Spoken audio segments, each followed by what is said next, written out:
갈릴리 겨자나무교회 교회 여러분, 그리고 영상으로 함께 성경 공부에 참여하시는 형제 자매 여러분, 반갑습니다.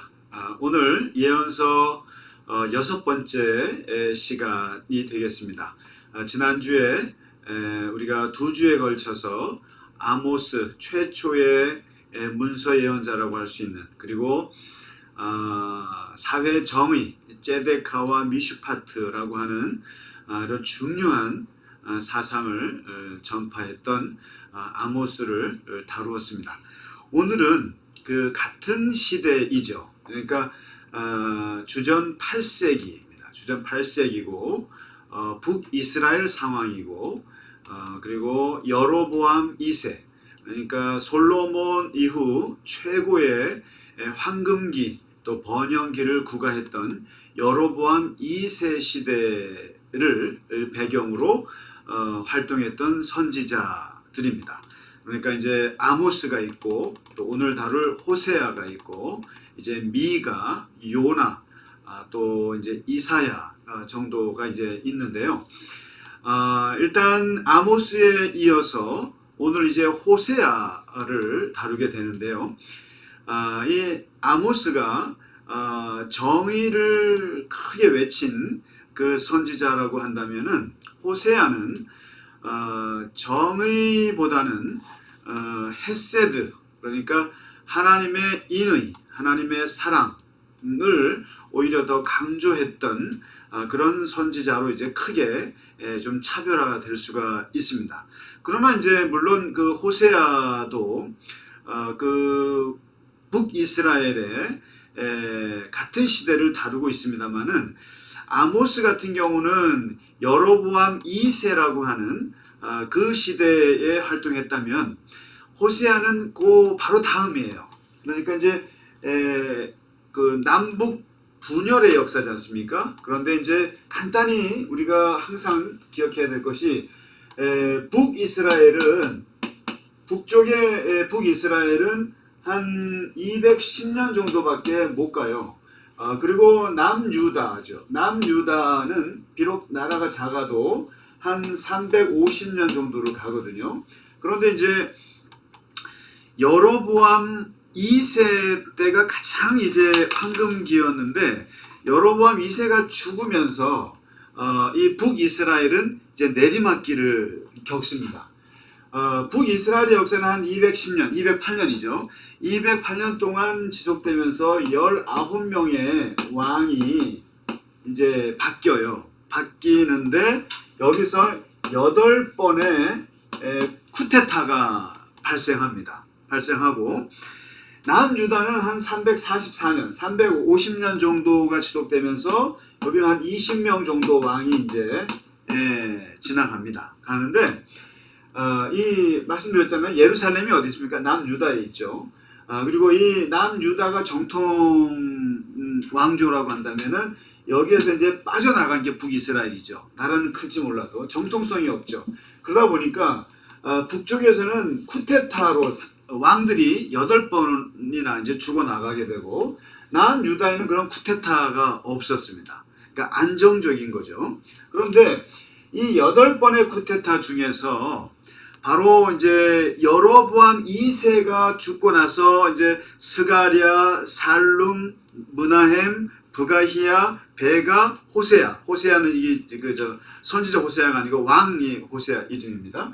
근데 이 6명의 왕이 쭉 내려오면서 호세아 왕 때 이제 북이스라엘이 망하거든요. 그러니까 여로보암 왕 2세 이후에 6명의 왕이 25년 동안, 한 20여 년 동안에 6명의 왕이 계속 바뀌는데, 이 6명의 왕이 바뀌면서 4명이 무려 쿠데타로 살해가 되는 거죠. 여기서. 그러니까 이제 여로보암 왕 2세가, 여러분 누굽니까? 아합 왕 때 예후가 아합을 처단하면서 하나님께서 예후 왕조를 세워주죠. 그래서 한 90년, 100년 정도 갑니다. 4대 가는데, 여기서 이제 여로보암이 그 예후 왕조의 이제 왕이었는데, 그 여로보암 2세가 죽고 그 아들 스가랴가 왕위를 이어받았는데, 여기서 스가랴가 살해를 당하죠. 살룸한테 6개월 다스리다가. 그 다음에 이 살룸이라는 사람은 1개월도 못 다스리고 또 무나임이라는 사람한테 살해를 당하고, 또 무나임은 한 10년 정도 다스리다가 아들한테 그나마 겨우 계승을 시켜줬는데 그 브가히야라고 하는 아들이 2년 하다가 또 베가가 또 살해를 하죠. 그리고 이 베가라고 하는 사람이 또 한 20년 정도 다스리다가 호세아라는 사람이 또 쿠데타를 일으켜서 이제 지금 이렇게 그 8번의 쿠데타 중에 무려 4번의 쿠데타가 바로 호세아 선지자가 활동하던 시대에 일어난 정치적인 급변 상황이에요, 이게. 그러니까 이제 호세아를 영시 예언자라고 합니다. 그러니까 영시 예언자라는 게 뭡니까? 마지막 시간에 마지막 종말의 때에 이제 활동했던 선지자인 거죠. 그러니까 여러분 한번 생각해 보세요.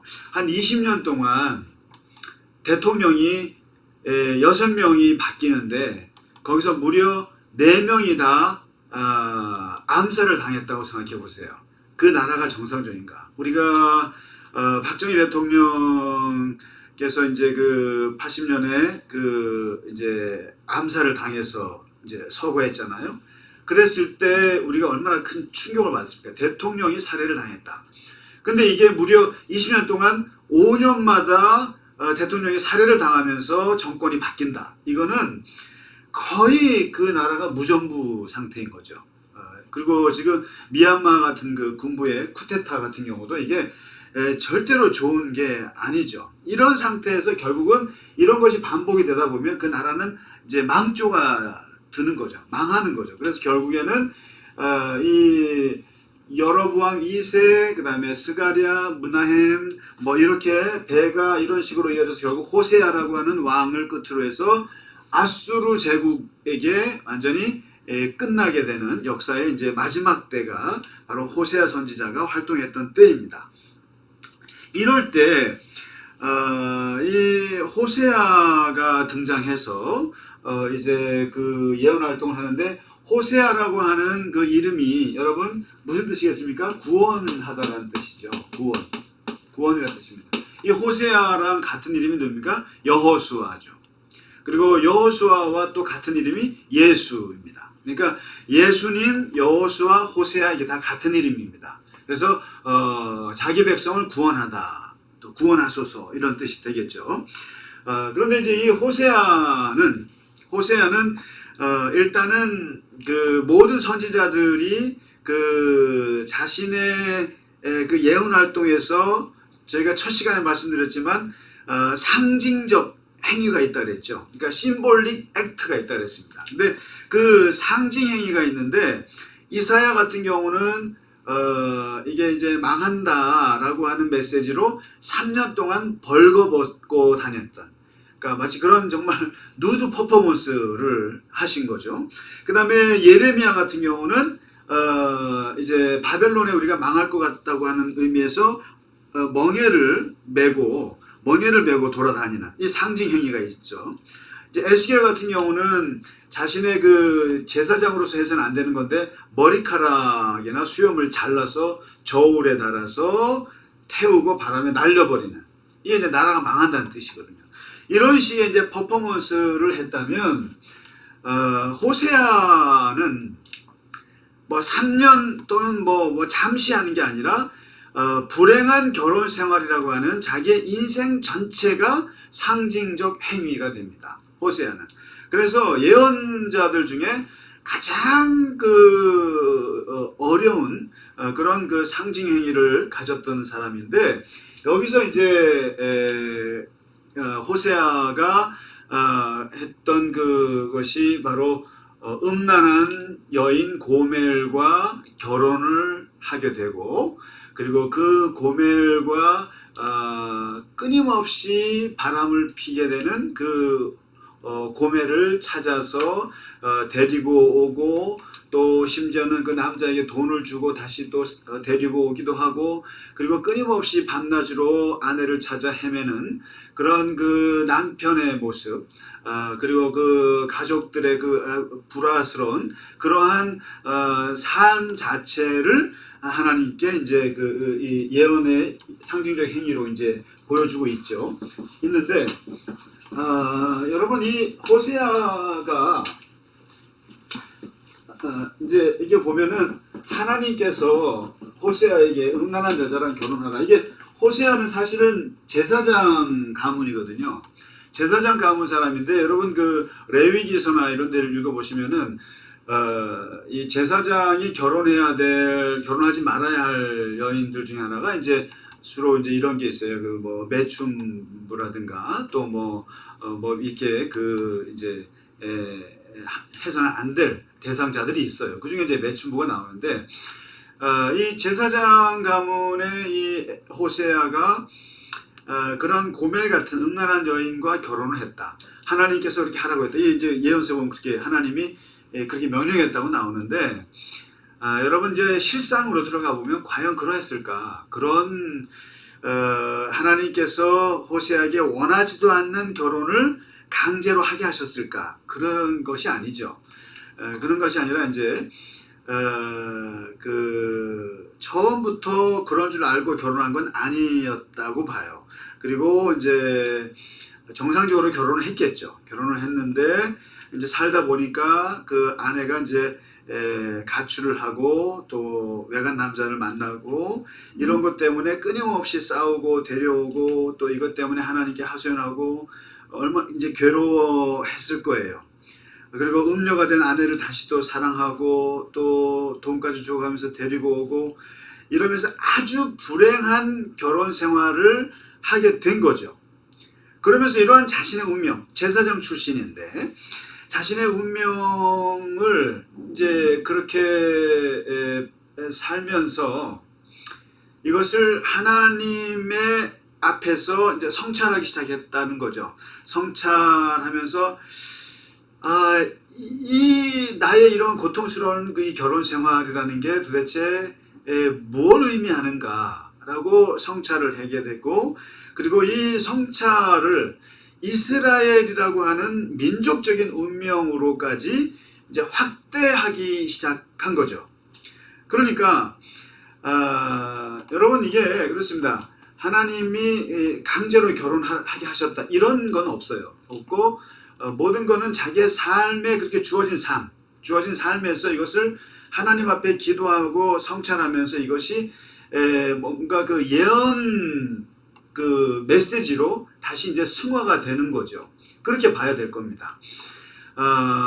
그렇게 보게 되니까 이 고멜이랑 결혼해서 이게 불행한 결혼 생활을 하게 된 것이 어찌 보면 하나님께서 나에게 어떤 메시지를 주시는 것이라고 이제 깨닫게 된 거죠. 깨닫게 된 것이 이제 호세아서의 이제 1, 2, 3장에 쭉 기록을 하고 있는데 결국은 나와 고멜과의 이 관계를 이스라엘 민족과 하나님과의 관계로 그런 비유로 설명한 최초의 선지자가 바로 호세아가 되겠습니다. 그래서 호세아는 1, 2, 3장에 자기의 불행한 결혼 생활을 쭉 설명을 해줍니다. 그러면서 자신의 그 가족들이 부부 사이뿐만 아니라 온 가족 전체가 완전히 이 불행이라고 하는 것으로 이제 말할 수가 있는데요. 부인인 이제 고멜이 있지 않습니까? 고멜이 있는데 아무리 바람을 펴도 그 사이에서 자식은 3남매나 낳습니다. 낳는데 첫 번째 아들을 낳았는데 이름을 이스르엘이라고 지었어요. 이스르엘 하면은 이스라엘 사람들이 딱 떠오르는 게 있어요. 이게 이스라엘 평야라고 있죠. 거의 여기가 뭐냐면은 몇백 년 전에 예후라고 하는 장군이 아합 가문을 완전히 처단했던 땅이 이스라엘이에요. 이스라엘이고 여기가 완전 흩어뜨리는 이제 아합 족속들을 흩어뜨리고 피의 사륙 장소가 이스라엘입니다. 그래서 이제 어디 가나 어떤 사륙의 장소가 있죠. 그 역사에. 그런 그 이스라엘의 사륙의 장소 하면은 이스라엘입니다. 그러니까 뭐냐면 하나님께서 전부 다 죽여버리시겠다 이런 뜻이죠. 피로 흩뜨러뜨리겠다라는 뜻이죠. 이게 이스라엘이란. 그래서 아들의 이름을 피의 사륙의 현장이라는 그 장소 이름을 지은 거예요. 하나님께서 흩으시리라 이런 거죠. 그다음에 두 번째 또 고멜 사이에서 딸을 낳습니다. 딸을 낳는데 그 딸의 이름을 루하마라고 지었어요. 루하마. 로가 노우란 뜻이에요. 아니다. 루하마, 불쌍하다, 긍휼히 여기다, 은총을 베풀다. 용서하지 않겠다는 말. 아니요. 그러니까 긍휼하게 볼 생각이 없다라는 뜻이죠. 불쌍하게 보고 싶지 않다. 로루하마. 불쌍하지 않다. 용서하지 않겠다. 이런 뜻입니다. 로루하마. 딸의 이름을 항상 부를 때마다 용서하지 않겠다. 이렇게 부르는 거죠. 용서 없어. 긍휼 없어. 은총 없어. 이런. 이 딸은 무슨 죄를 지어서 아버지가 맨날 용서 안 해. 이런 이름을 받았으니요.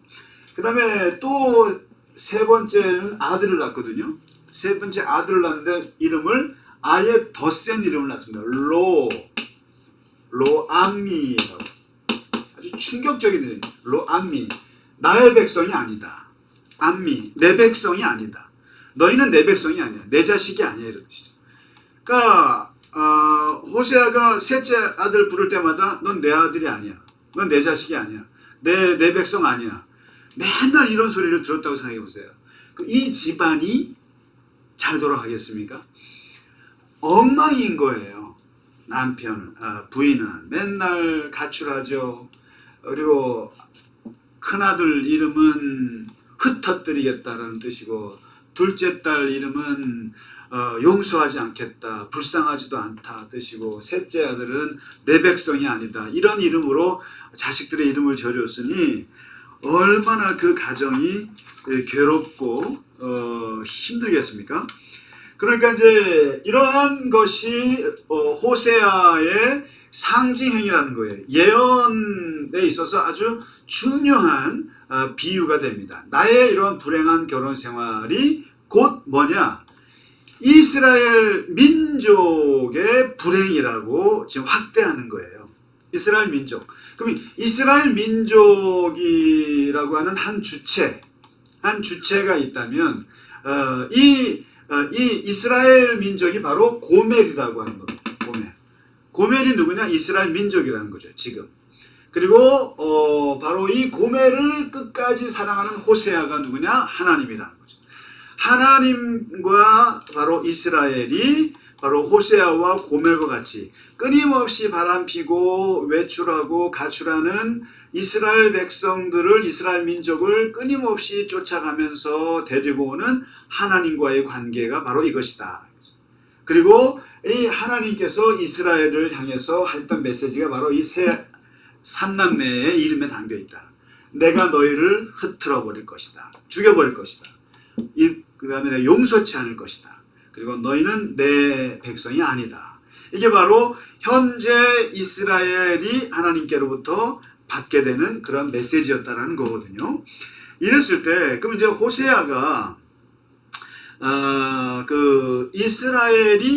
북이스라엘이 왜 이렇게 죄를 짓고 타락하게 됐는가? 그 원인 분석을 하는데 4장과 10장과 13장에 이러한 말씀이 나와요.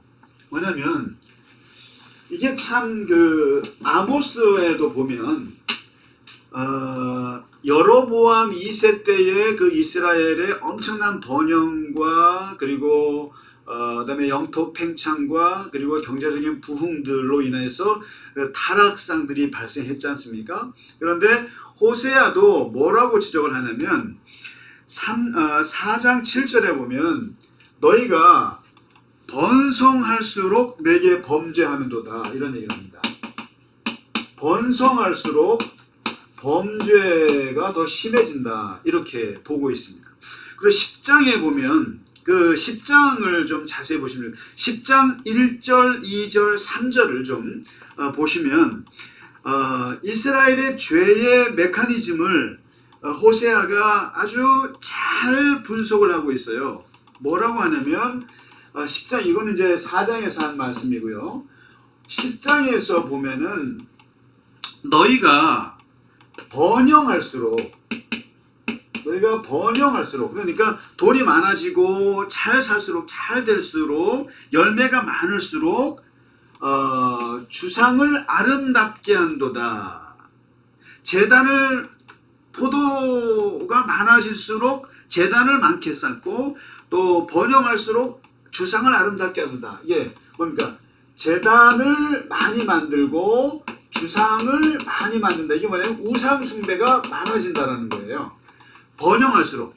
그러니까 풍성하게 열매가 많아질수록 우상 숭배는 많아지고, 그 다음에 두 번째 2절에 뭐라고 얘기를 하냐면은 우상 숭배가 많아진다는 얘기는 두 마음을 품고 있고, 두 마음. 우리에게 있어서 오리지널 그 하나님은 그 광야의 하나님이거든요. 그 하나님 여호와 하나님인데 이제 이러한 그 우상 숭배들을 하다 보니까 두 마음으로 찢어지게 되더라는 거죠.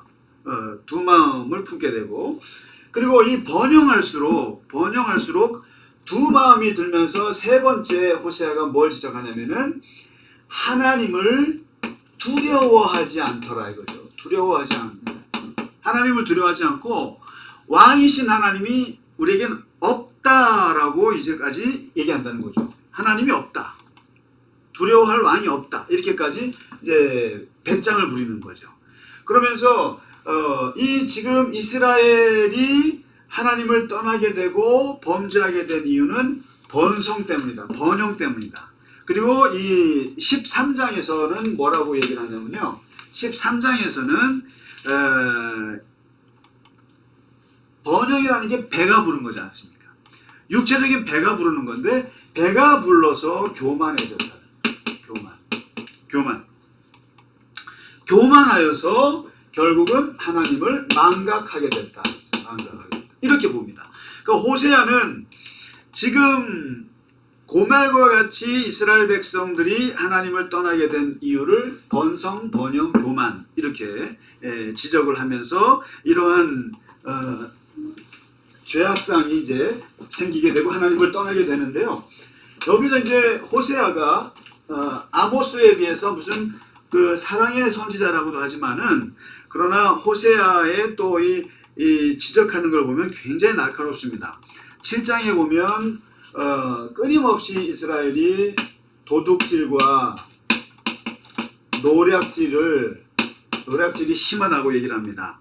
거짓을 행하고 도둑질하고 떼지어 노략질하는 세상. 그 다음에 불의한 상도덕, 또 경제적인 부자들의 뻔뻔함. 그들은 상인이라. 그러니까 이제 그 불의한 상도덕에 대한 것들을 또 굉장히 구체적으로 지적합니다. 그들은 상인이라, 그러니까 비즈니스맨이라 거짓 조를 가지고 속이기를 좋아하는 세상. 이걸 얘기합니다. 그 다음에 나는 실로 부자라. 내가 재물을 얻는데 내가 수고한 모든 것 중에서 내가 불의한 죄를 찾아낼 것이 없다. 뻔뻔스러운 거죠. 여러분 돈을 버는데 내가 불의한 수단으로 하지 않았다라고 자신 있게 말할 수 있는 사람은 없어요. 내가 정직하게 일을 해서 정직하게 돈을 벌었다. 클린 웰스, 깨끗한 부를 이루었다. 이렇게 말하고 다닌다는 거예요. 부자들이. 아주 뻔뻔한 거죠. 그리고 이제 세 번째 호세아가 또 지적하는 게 강도 때가 사람을 이렇게 숨어서 기다리는 것처럼 제사장 무리가 세겜길에서 사람들을 살인한다. 종교적 폭력, 종교인의 폭력. 목사가 사람 죽인다는 겁니다. 신부가 사람 죽이고 스님들이 사람을 떼지어서 죽인다는 거죠. 제사장들이 사람들을 죽이는 세상. 그러니까 어마어마한 거죠. 호세아가 이런 걸 지적합니다. 그리고 끊임없이 정치 지도자들의 쿠데타로 인한 사륙의 역사. 그러니까 그들의 지도자들은 그의 혀에 거친 말로 말미암아 칼에 엎드러지느라 정치적인 정치적인 폭력들. 그러니까 지도자들의, 그러니까 아까 말씀드렸잖아요. 6명의 왕 중에 이제 마지막 이스라엘의 왕들인데요. 거기서 4명이나 다 칼에 죽었는데 전부 다 혀가 거칠어서 죽었다라는 겁니다. 이러한 그 죄악상들을 호세아가 지적을 하는데, 오늘 우리가 이제 호세아가 근본적으로 호세아서가 다루고 있는 핵심은 이러한 뭐 도둑질이나 도덕적인 것들 이전에 또 근본적인 겁니다. 이게 뭐냐면 바로 호세아가 파고들고 있는 것은 바로 종교 혼합주의입니다. 혼합주의. 호세아서 전체에 흐르는 가장 핵심적인 지적사항은 바로 종교 혼합주의예요. 이게 뭐냐면 어째서 이렇게 우리가 애굽에서 나온 지 이제 700년이 지나고 이제 굉장히 많은 시간이 지났는데, 이제 이 가나안 땅, 우리가 이제 그 이스라엘이 광야 40년을 지나서 지금의 땅에 이제 정착을 했잖아요. 거기에 들어와서 이 가나안 땅에서 살면서 생활 패턴이 완전히 바뀌었어요. 문화가 완전히 바뀌었어요. 그게 바로 뭐냐면은 광야 시대에 그들이 만났던 하나님은 이스라엘이 만났던 하나님은 바로 유목 문화였어요. 이게 유목 문화. 그러니까 광야에서 끊임없이 하나님을 체험했던, 거기서는 중요한 게 하나님은 우리를 위해서 싸워주시는 하나님이에요. 전쟁의 하나님 같은 거. 그래서 우리가 여호수아나 보면 이스라엘은 끊임없이 하나님은 전쟁의 하나님. 그래서 만군의 주라고 하는 이름, 만군의 하나님 할 때 이게 사령관인 거거든요. 우리의 왕이시고 우리의 사령관이신 왕. 항상 이 유목 문화에서는 싸우는 게 중요했거든요. 우리를 보호하시는 하나님이 중요했고, 그리고 유목 문화에서 가장 지켜내야 될 것 중에 하나가 가족이에요. 가문. 그래서 창세기를 보시면은 아브라함, 그 다음에 이삭, 야곱, 요셉 이렇게 이어지는 그 족보가 나오잖아요. 그리고 이스라엘의 그 성경책 보면은 곳곳에 그 계속 족보가 나와요. 예수님도 심지어 족보가 나오잖아요. 근데 이 가문이라고 하는 것이 이 중요한 거예요. 그래서 우리의 가문을 지켜주시는 하나님, 이런. 그래서 이 여호와 하나님은 움직이시는 하나님이에요. 움직이시고 있는 하나님이시고, 끊임없이 새로운 행동을 하시는 하나님이시고, 끊임없이 또 싸우는 하나님이시고, 그리고 또 우리의 가문을 축복하시는 하나님, 이러한 그 움직이는 그런 하나님이신데, 이제 가나안 땅에 들어갔잖아요. 가나안 땅에 들어가서 지금, 그러니까 여기는 무슨 문화냐면은 유목 문화가 아니에요. 더 이상 움직이지가 않아요. 농경 문화가 온 거예요. 농경 문화. 농사를 짓는 거예요. 포도를 짓고 올리브를 가꾸고 그리고 가축을 키우고, 그러면서 그다음에 집을 짓고. 그러니까 옛날에는 텐트를 옮기고 그랬는데, 지금은 그게 아니라 정착하고 안정되고 눌러앉는. 여기서 이제 중요한 것은 농사죠. 농사를 어떻게 풍요롭게 짓느냐. 그다음에 가축을 어떻게 해서 더 많이 이제 늘리느냐, 뭐 이런 게 중요한 거죠. 그러니까 여기서 중요한 것은 농사가 중요하고, 그리고 다산, 얼마나 많이 자식을 낳고, 그리고 가축들을 많이 하고, 그리고 기후가 중요하죠. 기후가 중요하고, 그리고 무엇보다도 어떻게 하면은 더 많이 번영할 수 있을까. 이것이 농경 문화에서 중요한 거예요. 근데 이 농경 문화에 딱 접어들면서 보니까 여기에는 무슨 신이 있냐면은 바알 신이 딱 있는 거예요. 너무너무 인기가 많은 바알 신이 여기에 있는 거예요. 이 바알 신은 전쟁의 신이나 어떤 이런 게 아니고, 바알 신은 지역의 신이에요. 지역의 신이고 다산과 풍요와 기후를 다스리고 비를 내려주고 이런 신이에요. 그래서 농사를 잘 짓게 해주는 신이 바알인 거예요. 이 바알이라. 그래서 여기 이제 그 신들이 많습니다. 그 다음에 바알의 부인의 아세라가 있고 또 몰렉이 있고 여러분이 가나안 땅에는 또 이 신들의 또 이 역사가 많아요. 원래 바알의 이 가나안 땅, 지금 이제 이스라엘이 정착한 땅이죠. 그 땅에서 제일 최고의 신은 엘이라고 하는 신이 있는데 엘이 네 아들을 낳았거든요. 왜냐면은 아나트 딸을 낳고 얌을 낳고 모트라고 하는 신을 낳고 또 바알 이 사남매를 낳았는데 이게 이제 바알에게 이제 아들 왕을 이제 이제 계승하려고 했더니 얌이라고 하는 형이 이제 질투해가지고 싸워서 바알을 죽이고 또 얌이 이제 왕이 됐지만 이게 좀 부실한 왕인데 또 이 죽은 바알을 사랑했던 누이 아나트가 또 뭐 복수를 하고 그래서 바알이 다시 또 부활하게 되고 이러한 이야기가 있어요. 신화이죠. 그래서 이제 계절에 신나는 거예요. 그러니까 겨울에 바알이 죽고 봄에 다시 부활하고 뭐 이런 이게 전부 다 계절과 관련된 농경 사회와 관련된 신들이 이 바알이고 그리고 이제 이 아세라가 있는데 그 아세라는 다산의 신. 이 가슴이 여러 개잖아요. 이러한 그러니까 모든 이 가나안 땅에 있는 신들은 농경 문화의 신들인 거예요. 그러면서 이스라엘이 충격을 받습니다. 이스라엘 민족이 우리는 지금까지 여호와 하나님 우리를 인도하시고 광야에서 우리를 먹이시고 입히셨던 우리를 위해서 싸워주셨던 그 여호와 하나님만을 믿고 지금까지 왔는데 이 가나안 땅에 와서 정착해서 농사를 짓고 살다 보니까 바알이 훨씬 더 매력 있는 거예요. 우리에게 필요한 건 지금 포도주고 또 음식이고 올리브유고 이런 것들을 풍요롭게 해주는 신이 필요한 거예요. 그러면서 이스라엘이 점점 어디로 빠지냐면은 바알 숭배로 빠집니다. 그래서 구약의 선지자들의 역사 그리고 구약의 어떤 역사를 한마디로 한다면은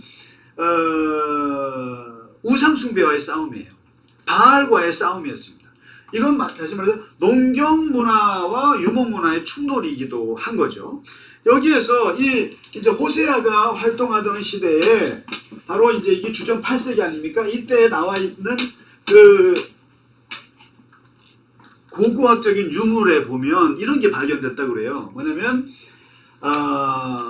사마리아의 여호와와 사마리아의 여호와 이게 뭡니까? 북이스라엘을 원래 우리가 믿는 여호와와 그의 아세라의 이름으로 축복하노라 이런 비문이 발견이 됐어요. 이게 뭡니까? 여호와 하나님과 아세라는 누굽니까?